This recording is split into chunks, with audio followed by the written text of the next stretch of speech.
Hi, and welcome to Elevate with Elisheva, a show that is based on healing from within so that you can transform and make sustainable change in your life. In today's episode, I have a special guest who is coming to teach us all about becoming more of herself, her own healing journey. And her name is Ayala, a personal trainer, and she is amazing at what she does. And she's also a mom of three. So this is really, really exciting in opening up our ways of owning our womanhood and also creating a business at the same time, which is seriously, I'm in awe of everything that you do. Thank you. You're so sweet. You're so sweet so much. It's really important to get compliments and also receive them. So taking it and I'm taking it so much. Yes. Thank you. Big fan of yours as well.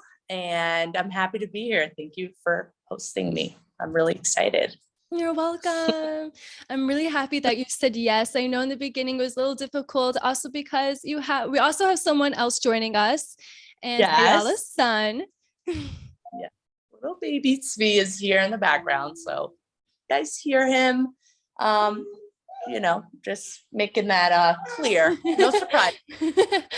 We have little baby Tzvi with us joining, and this is so probably healing to do this because it's also showing your son from a very young age. He's a baby, like mamash baby.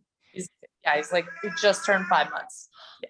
So time is going by fast, but also, it's like, he's a little baby. I can't give birth. But yeah, anyways. Wow.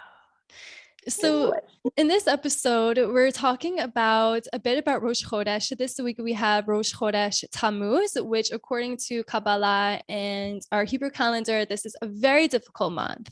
It's one of the most difficult months. At the end of it, at least the first couple of weeks are easygoing, but this is the sign of Cancer. And I'll get into like the whole astrology part in a different episode. But for now, I really want to talk with Ayala about how she invited doing any Rosh Chodesh rituals or the fact of restarting her month from the beginning. Because as women, we hold on to the past. We're holding on to these things that can really prevent us from becoming or releasing more of our potential. So how has that become being a mom of three, taking care of yourself and finding time to work out? How do you manage this? What is your process? You're shaking your head no. Let me tell you something. It took me a long time to really juggle it all. I think at the beginning, when I started working out, that was at my second child, Hodaya. I was trying to work out just to kind of keep my figure and look good. That was mostly what was going through my mind. And once I got into it, I realized like, no. It's my health that matters. There's much more that comes into the bundle of self-care. Of course, I was feeling much better and alive and energetic. And that was reflecting all around me, around my family, and people around me were just loving to be near me, because I was in this really good, yes, I was like rejuvenating, and I think when Corona hit, I had my workout routines, my kids would go to their, school, and then I had my workout routine. Everything was perfect. And of course I'm a personal trainer. So I do have like this control side to me, everything down, all the workouts are written down, how much sets and whatever. And then when Corona hit, I was like, what do you mean? Like working out with kids? Like, no, not happening. Oh, what am I going to do with my kids? Sorry. Yeah. Oh, hi, Tzvi. He just wants to be held all day. So what happened was in Corona, I learned a lot about working out with the kids. It was something that I was like, okay, there's no way I'm giving up, my self-care, my workout, my health, and I'm going to work out with them and I'm going to make it work. So I started working out with the kids, and I won't lie, it wasn't easy. There was a lot of, anyways, I won't get into details. It wasn't easy. And once we started making it fun in the house, of course, Corona was already over and everyone, well, it's not really over, but whatever that means, everyone got back to their schedule. And I think the biggest lesson for me was with this birth. I had a whole vision of how my birth was going to be. Your it was going to latest be birth. Yes. And I had a whole plan. I wrote it down. I was, very excited. Detailed. So yes, exactly. And then when I got to the hospital, there was a line of ladies in contraction, a line of ladies, meaning there was enough room. And the room that I wanted with the water in the pool wasn't available. So no water birth for me. And I don't take epidural. I am very into natural birthing. If it was up to me, it would be in the house, but my husband is not a fan. So of course you need to have a partner with you on board. You can't just do it on your own. So anyways, at that point, I was a mess. I was breaking down. I was crying. I was like, no way, this is not happening to me. I have everything written down. Like, I want the water birth. I want it like in my vision, And yes, just like in life, Just like in life, that we want one thing, and then all of a sudden what we want is what is coming in our reality is completely opposite of what we ever expected it to be. Ooh, but this is different. You're in labor, in the line, in the hospital. You're in this deep pain. Of course that it comes and goes, but it's pain. And okay, now I'm going to have to do what I preach about to all my clients. I need to switch my whole mindset. And of course I've done it over the years, but not like this. Like this was like really switching. It's a whole different level. Exactly. So at that point I was like, okay, I had a connection with God at that moment. I was like, Hashem, you're teaching me here something really big. I was alone in the room at that point. Of course my husband was going to get the midwife. Something was going on there. I don't remember, but I had time with myself to really relate everything and reconnect. And when I did that shift, everything just started going much smoother. Like I had a room and the midwife was there, everything, the birth went by like in an hour, the baby was out. And it was a big lesson for me.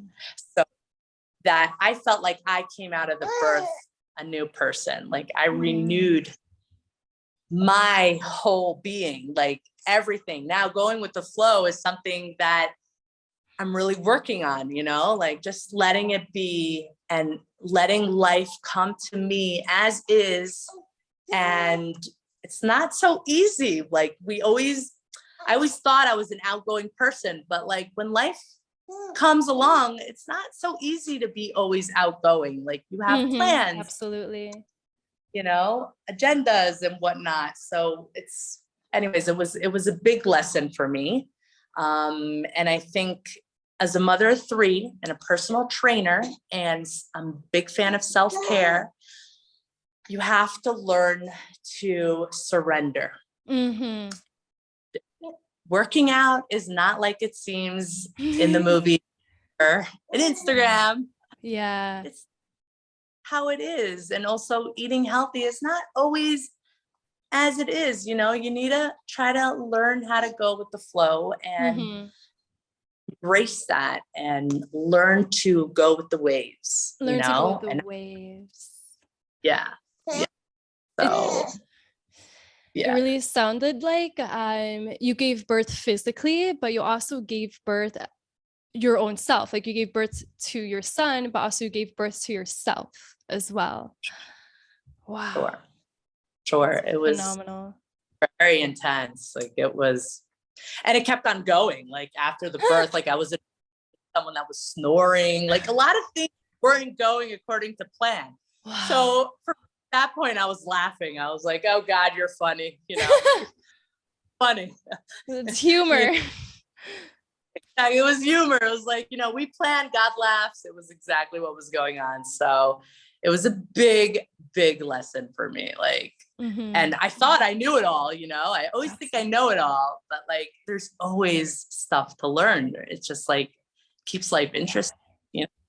That's really special because we think, like you said, we think we know so much. We think we know everything that there is, all this wisdom about life. And then all of a sudden our soul goes through this experience here on earth. It's a very physical experience, but it's so real. It's so deep within ourselves. It's a soul experience as well.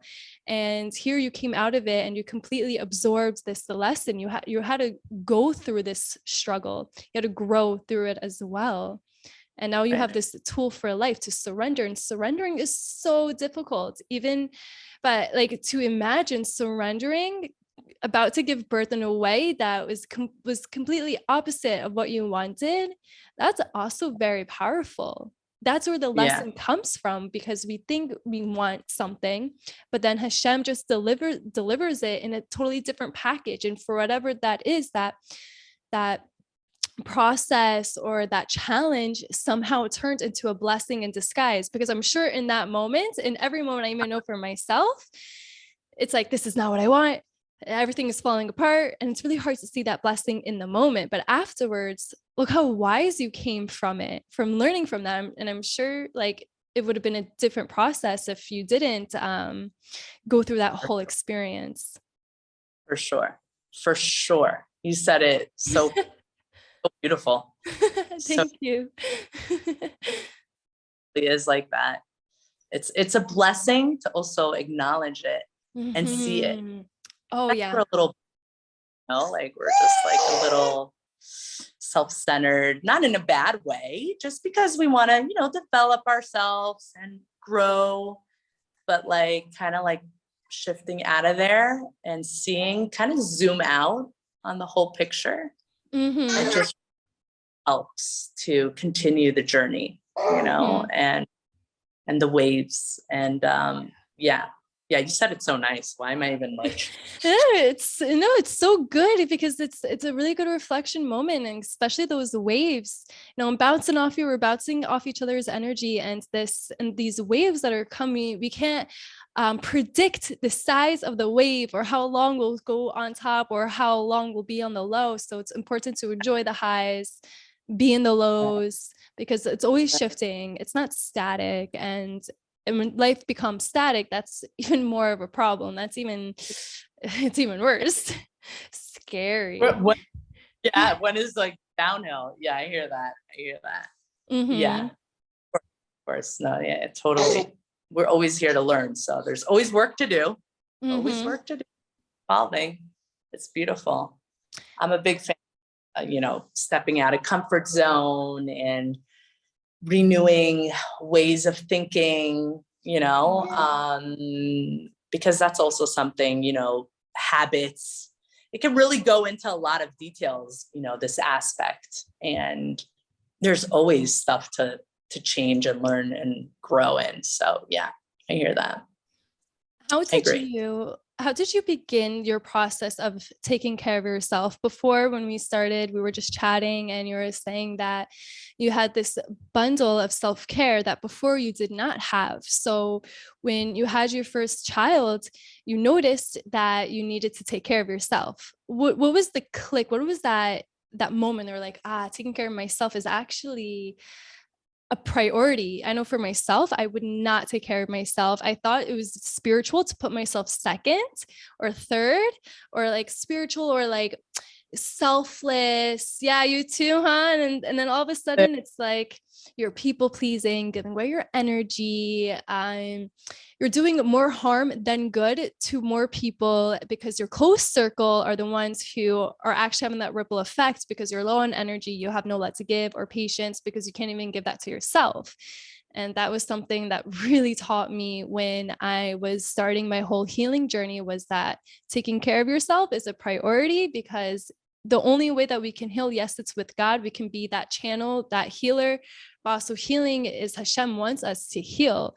We need to go to those dark areas within ourselves. And I know it's so scary. Just today, I had like a healing session, and it was so powerful. It was like crying on the massage bed. I went to an osteopath, and because it was really nice, because I have like pelvic pain and like all these things, and she just pressed something in my leg, and all of a sudden I started bawling, like What? emotionally. Like the whole pain was just emotion, and this was emotion coming from sexual abuse as a child, and this is something that I was holding on to. And she was telling me like, yes, we're holding the trauma in our tissues of our body. And my left side was so akum, it wasn't straight, that my body literally was not balanced, and it was a reflection of my emotions. That's how I interpret it, and that's how she felt it. And afterwards I just like let that absorb. I absorbed all of this, and it was just because I didn't want to go in the beginning. I was afraid to heal. And that was always a theme that always came up in my life, when we're able to look at patterns of our lives and like, okay, we're afraid to do something when we know it can really be good for us. Oh. Hello, that's an amazing experience. Like, of course it's hard, like you said, but like that's just like you said, you grow from it. Like, it's amazing. Wow, good for you that you even knew. Oh, like it's also like God taking you like literally where you go. That's amazing. Wow, what an experience. So back to your question, I'll answer it. No, that would be nice. You know, it's funny. I kind of want to do that myself, by the way. I want to go. So it's funny you mentioned that. So you just made me want to do it even more. Oh yeah, so I'm happy. You're welcome. So I think self-care, I got pregnant when I was 19, and I had my first daughter when I was 20. And at that point I was kind of just going with the wave. 1 second, let me just put him down a second. 1 second, Elisheva. Seconds. You're gonna let mommy talk, see? Okay. Thank you. Such a cutie. Let's pray. Anyway, so I had my first baby when I was 20, and obviously I was very young and I didn't know too much, but it was kind of like, I wouldn't say I was depressed, but I was kind of lonely and sad, and I was like not in the best place in my life. I also was in a toxic relationship at that time. So for me, there was no such thing as self-care, because I was so caught up with everything around me, just raising a daughter and trying to be, you know, a good person to my, you know, ex back then. And he was just toxic, you know? So for me, everything I was doing was bad and wrong. And, you know, I didn't know much. And eventually I got out of the relationship, and Baruch Hashem found my husband, and we got married. And that's when I really realized that there's a lot of work to do, like, you know, self-care, and there was a lot of damage that was done, and there's a lot, you know, to work on. So that's what it started spiritually. It started with God and growing there in that aspect. And then I was, you know, physically, I had my second daughter, and I wanted to, you know, stay fit and look good. And also, you know, I heard you also feel good. I never worked out. I never had that in my mind. So it was never something I wanted to do. It was just like something you do, you know? And then once I got into it, and everything was just starting to, I don't know how you say it in English, but like everything was affecting. A ripple effect. Or a snowball effect, either one. Okay, snowball effect. Oh, it's like Hebrew. Okay.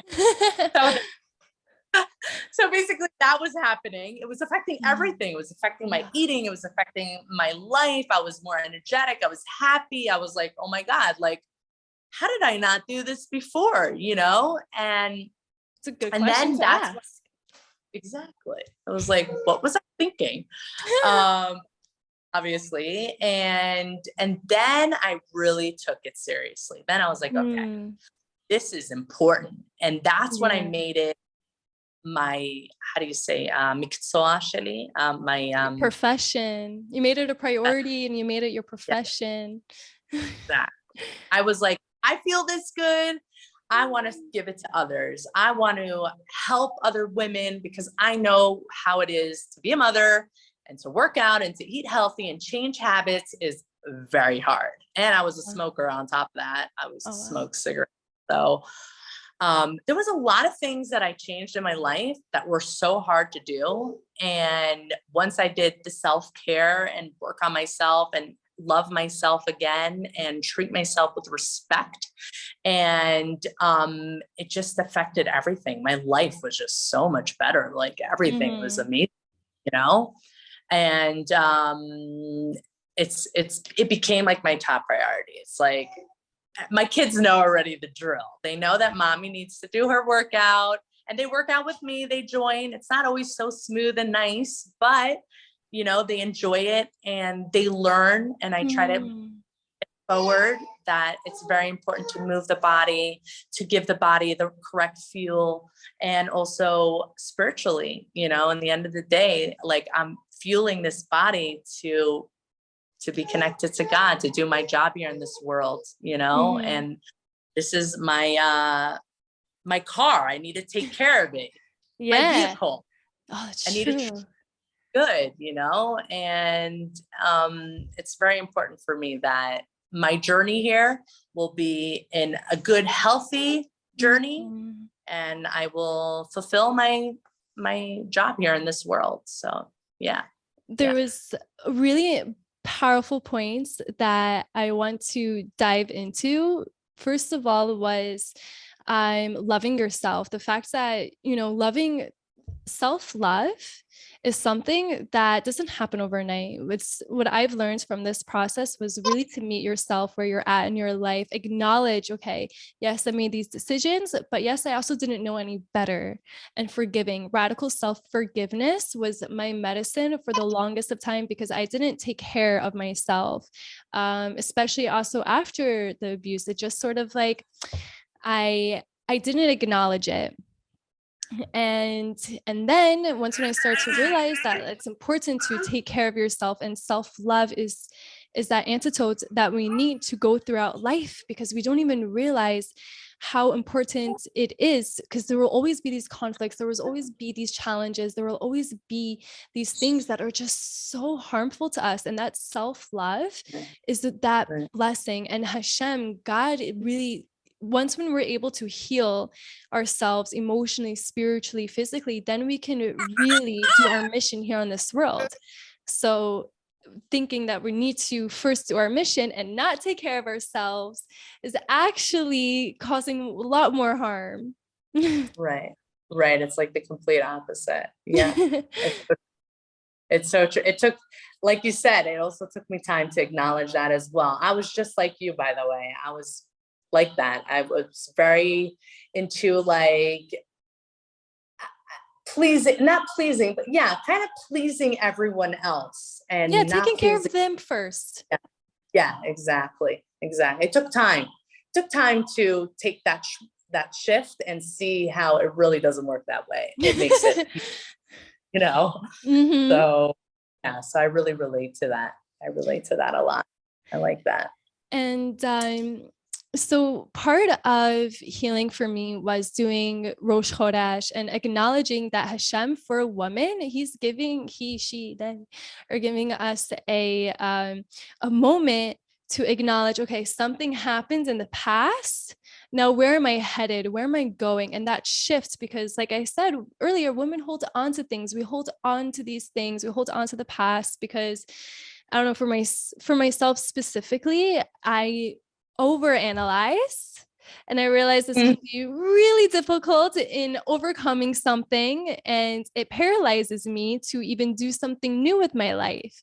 And once I started using Rosh Chodesh as a healing tool in my journey, I've all of a sudden started to reflect and not spiral downwards, but rather spiral upwards, because I'm not asking anymore. Okay, I ask why this or this didn't happen, but then I ask myself, what can I do about it? Now I have a whole new month. I'm renewed. And some women go to the mikvah on Rosh Chodesh, or if you're married or not, it's just like washing away energy. And you can always wash away your energy, even if you're using a sage or going on a run. Movement's very healing and shifting energy, letting out that chi out from the body. So that's one way. So when did you see that there was a shift in your life, or why do you even continue to do Rosh Chodesh as a way to help you as a woman in your home? Was there any differences? I think I asked like 3 questions all at once. Yeah. Oh, good. Answer all of them at once, but yeah, no, that's beautiful. First of all, oops, sorry, the string is around his neck. So yeah. We don't want that. Sorry about that. So Rosh Chodesh is, it's funny. I wasn't always connected to that dafka, like to the Rosh Chodesh aspect. And it wasn't until I think before Tzvi's, birth, I think I was pregnant and I was waking up really, really early. I was very into waking up at like, I remember that. Yes, I was very into that. Yeah. As if I lived with you. Yeah. Today I wake up at 5:30, not from choice, but the little one needs to nurse. But one second. Let me put him 1 second. Let me just put him down because he's I'm gonna put him on the bed 1 second. Sorry. Okay, I'm gonna stay here, little buddy. Okay, we're gonna change location. We're gonna change location. Maybe he'll feel better here. Feel better here? See me good? Okay. Anyway, so here, better. Anyway, so regarding Rosh Chodesh, okay, so when I started waking up really, really early, that's when I started feeling a lot of, I didn't have time to pray as a mother. I didn't have time to open the siddur and daven and have my moment in the morning. So when I would wake up early, for me, again, that was self-care. That was waking up and connecting to God and praying. And of course, once it hit Rosh Chodesh, I would have to put in that prayer of Hallel. Yeah. Exactly. So I sang it and it was so beautiful. I was like, wow, like, how can I not daven on this day? Hallel. Like, I have to celebrate Rosh Chodesh. Like, for me, it was like a sign of like celebrating the day, the new beginning. So like you said, so that's when I started, and that's when I really started connecting to that. That was like a big connection for me, just connecting with God, and everything he does is just so amazing. The more I learn about him, the more I'm like in love, but like, it's so healing. It's just so healing. The prayer, I know as mothers, we don't always have time for that, but like, it is important to really stop the thinking for a moment, start being grateful on what you got, and being at the moment. That's also something I really work on really hard. But these are all things that really, really help heal and give so much energy. They give so much energy, like good energy. So was that a question? Did I answer a question that you asked? Yeah, you did. And I love that it's all encompassing self-care. Everything that you're doing is from self-care. And that is a massive shift for women, especially you, me. And this is how we're rising up. And this time is because we're putting ourselves first. And yes, we want to take care of our kids. We want to take care of our spouse. We want to take care of our family. We are that nurture. We are that love. We're all like, that's a big job. but recognizing that kodam kol, like first of all, we need to take care of our well-being. We need to be stable. We're the foundation of the home. So the foundation needs to be stable and healthy, and that's where we can release that light. Beautiful. I love that. That's really nice. I'll put a little in Hebrew, akeret bait is the same letters as ikar bait. And it's like, we are the core of the house. So it's like, if the core is not strong, then the whole body is falling apart, you know? So it's not easy. It's easier said than done. Absolutely. But it's something that, you know, if you just commit and work on it, little things, it's just little details, you know, even just saying modani lefanecha or whatever. Each one has their own thing of self-care. Yeah. For me, it was like those little aspects, but like kind of connecting to the source of who created us, you know, like he created us. He knows what's good for us. And there's a lot of teaching in Kabbalah about self-care. And it's actually really, really beautiful and really it gives you a lot of kohot, like strength to go on and do it, you know? Big fan. Oh, sorry, my battery. So before we finish, I just want to summarize just a little bit about self-care and healing. And I think it's one of the most powerful things is that even in Judaism, we can find that validation of taking care of yourself first before you tend to the outside world.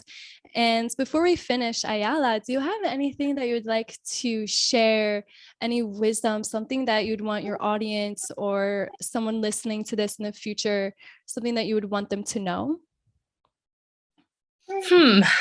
There's a lot, so I'm not gonna. There's a lot, but like I said, there's always stuff to learn. Me, myself, I'm saying as well, always staying humble. And my birth experience taught me a lot about that. I always thought I, you know, knew it all. Oh, you just need to do this and this and this, you know, but like being humble and learning and letting life bring you these beautiful blessings and learning to cherish these blessings and whatever it is. Yeah, it could be a million things. It could be kids, it could be your husband, it could be life, work, whatever. Just accepting and cherishing it and saving it and being in that, I don't know how you say tedel, but like this energy of nice. Okay. Learning. You see, I'm learning. Thank you. And that energy of abundance and can bring you so much. And I'm like we just spoke about, self-care is a big aspect in my life. And I think a lot of people have habits and it's hard for them to break the habits and start new habits. But I always say, once you take out a bad habit, you're going to be bringing in a beautiful habit. So it's all these little things, these daily commitments, and start from small. I always start from small. I remember I used to drink my coffee with like 3 spoons of sugar. What? Today, I don't drink coffee with no sugar. I wish I wouldn't be drinking coffee, but I do drink coffee. I started from just taking down a little bit at a time. It took me a year, but you know, it's those little steps that count. That it was a stable process. Exactly. So I think that's the most important thing when it comes to self-care is trying to find little things that you could commit to and slowly just putting it into your daily routine and not making it so stressful. Self-care is not supposed to be stressful. It's supposed to be nice and amazing and loving and abundance, you know, it's supposed to be a good energy. And a good experience. It's important. A good experience. Thank you. Thank you. My English is like... Listen, you did it extremely well. And thank you so much for coming here, sharing your story and sharing this wisdom with everyone. And if you... Thank you. You're welcome. You. It's a pleasure. And if anyone has any questions, you can always find me at elisheva.lavia on Instagram. And you can also find Ayala on her Instagram account. Thank you. Yes. Which Ayala, is, trainer. Oh, Ayala personal trainer. Yeah, that's basically it. Kept it simple, but yeah. I like it. Ayala personal trainer at Instagram, and feel free to reach out to one of us. And we'll be happy to help you. Self-care, self-love. This is our time. This is our superpower to use. And until next time, wishing you guys a beautiful Rosh Chodesh, and may you really invite self-care into this. This is your time. Thank you for joining. Amen. Amen. Amen.